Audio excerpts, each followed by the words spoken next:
కలిగిన మా తండ్రి, మీకే స్తుతులు స్తోత్రాలు వందనాలు చెల్లిస్తున్నాం.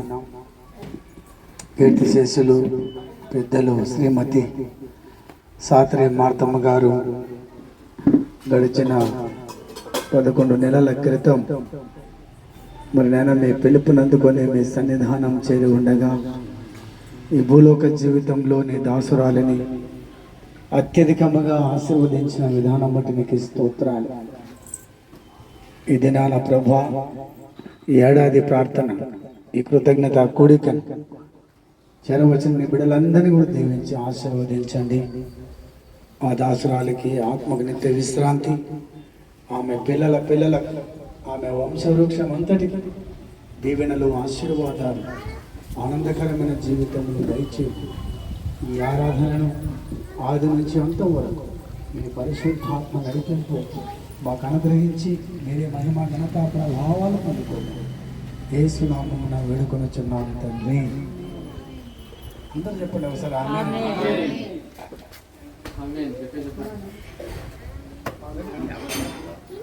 అయ్యగారు ఒక పాట పాడతారు, వాళ్ళు వచ్చినాక మనం మామూలు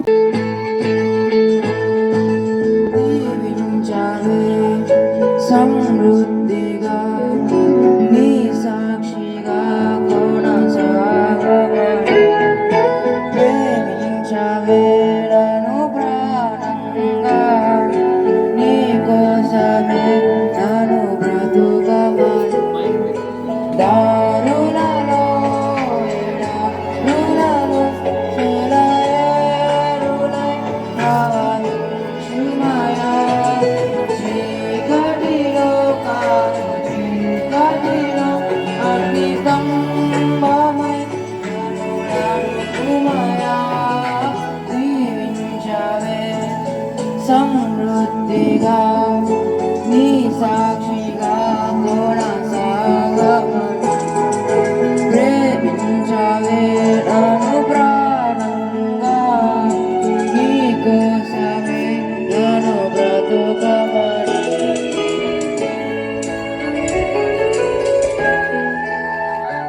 కూర్చోబెట్టుకో.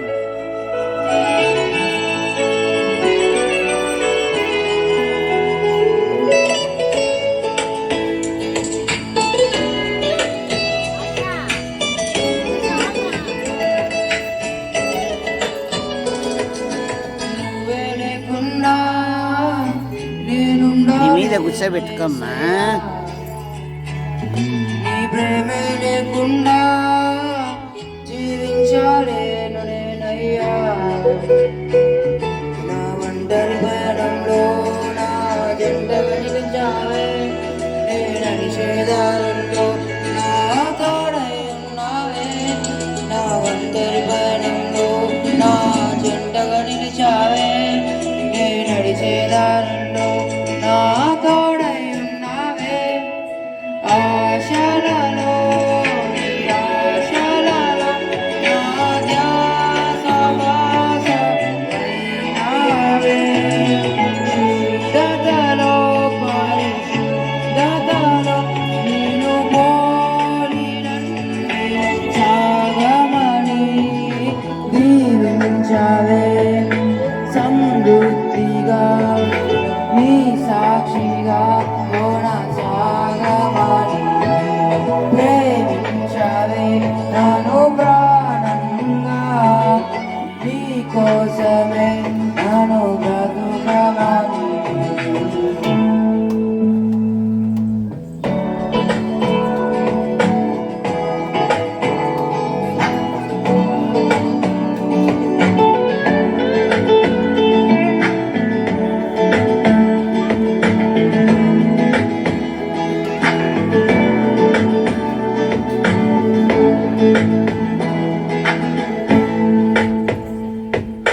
కొరతే లేదయ్యా నీ జాలి నాపై యేసయ్యా.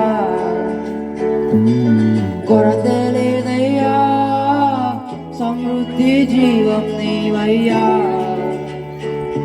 నా కన్నీరంతా తుడిచావే కన్న తల్లిలా. కొదువంతా తీర్చావే కన్న తండ్రిలా.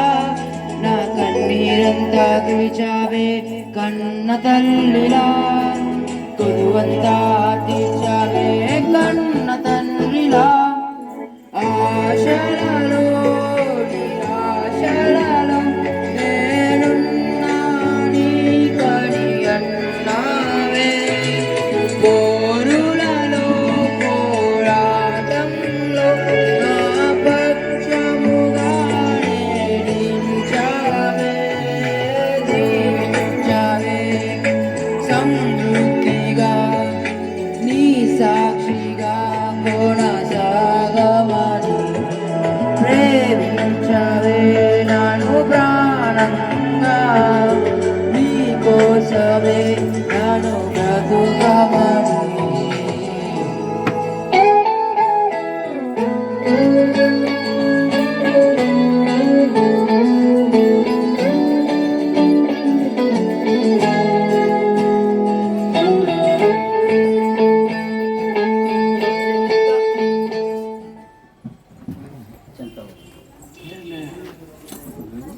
వాళ్ళు వచ్చినాకనే పరిపూర్ణంగా చెప్తాంలే. నేను చెప్తాను నాకు మళ్ళీ విజ్ఞాపన టైం అయింది. రైట్. కొన్ని నిమిషాలు మరి పాస్టర్ దానమయ్య గారు దేవుని వాక్యం పంచుకుంటారు.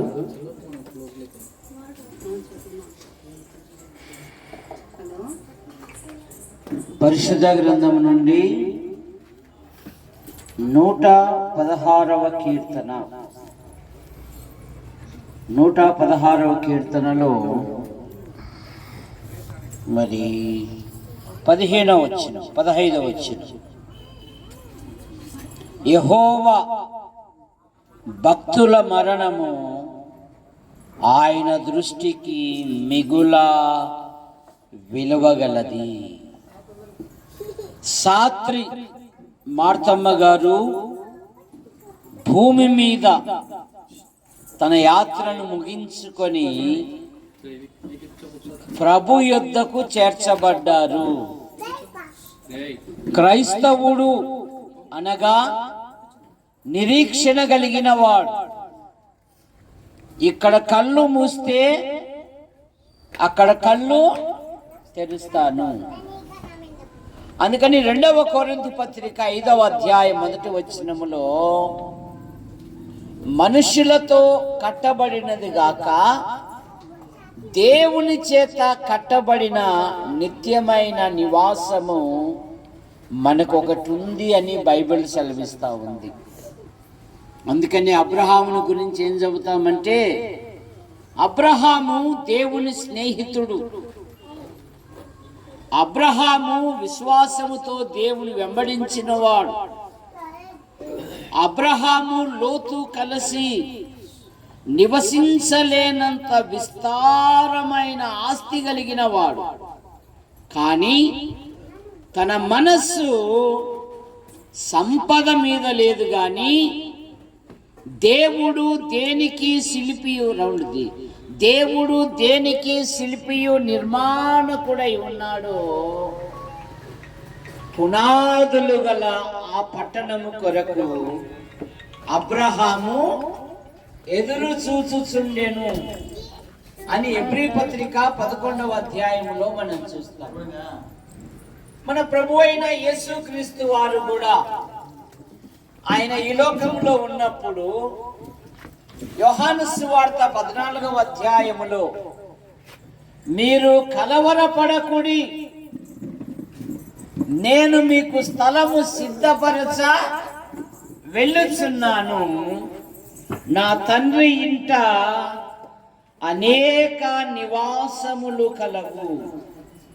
కనుక మానవుడు పాపములో పుట్టి పాపములో పెరిగి పాపములో జీవిస్తూ పాప పరిహారము కొరకై అనాది నుండి అనేకమైన ప్రయత్నములు చేయుచున్నాడు. మానవ ప్రయత్నములు దేవుని దృష్టిలో మురికి పేలికను గనక మానవుడు కేక వేస్తున్నాడు, అయ్యో నేనెంత దౌర్భాగ్యుడను, ఇట్టి మరణమునకు లోనగు శరీరము నుండి నన్ను ఎవడు విడిపించును? మానవుల పాపముల నుండి, మానవుల దోషముల నుండి, మానవుల అపరాధముల నుండి భూమి మీద ఎవరు విడిపించలేదు. అందుకని దేవుడే లోకమును ప్రేమించి యేసుక్రీస్తు నామములో భూలోకానికి వచ్చి సర్వ ప్రజల పాప నివారణ కొరకై ఆయన శిలువలో బలియాగమై తన రక్తాన్ని చిందించాడు. యేసు రక్తము ప్రతి పాపము నుండి మనలను పవిత్రులుగా చేయనని బైబిల్ సెలవిస్తూ ఉంది. రోమాపత్రిక 3వ అధ్యాయం 26వ వచనములో, కాబట్టి నమ్మువారు ఆయన కృపచేతనే ఉచితముగా నీతిమంతులుగా తీర్చబడుతున్నారని బైబిల్ సెలవిస్తూ ఉంది. అపోస్తుల కార్యములు 4:12లో ఎవరి వలన మనకు రక్షణ కలుగదు కానీ ఈ నామము వలనే మనము రక్షణ పొందవలెను. ఆయన నామమందు విశ్వాసముంచు వాడెవడు ఆయన నామ మూలముగా వానికి పాపక్షమాపణ అనుగ్రహింపబడునని బైబిల్ సెలవిస్తూ ఉంది. సాత్రి మార్తమ్మ గారు భూమి మీద తన యాత్రను ముగించుకొని ప్రభు యొద్దకు చేర్చబడింది. మొదటి తెస్సలోనికల 4వ అధ్యాయములో ఆయన శబ్దం వినినప్పుడు మొదట ఆయనతో చనిపోయిన వారిని ఆయన తీసుకొని వస్తాడంట. ఆ మీదట సజీవులమై ఉండు మనము మధ్య ఆకాశంలో ఒకరినొకరు చూసుకుంటామంట. కావున ప్రియులారా, ఇంకా ఎవరైనా ఈ సభలో ప్రభువైన యేసుని అంగీకరించకపోతే, ప్రభువైన యేసుని అంగీకరించి పాప క్షమాపణ పొంది ఆత్మశాంతి నొంది దేవుని రాజ్యానికి వారసులు కావాలని ప్రేమతో మీకు మనవి చేయుచున్నాం.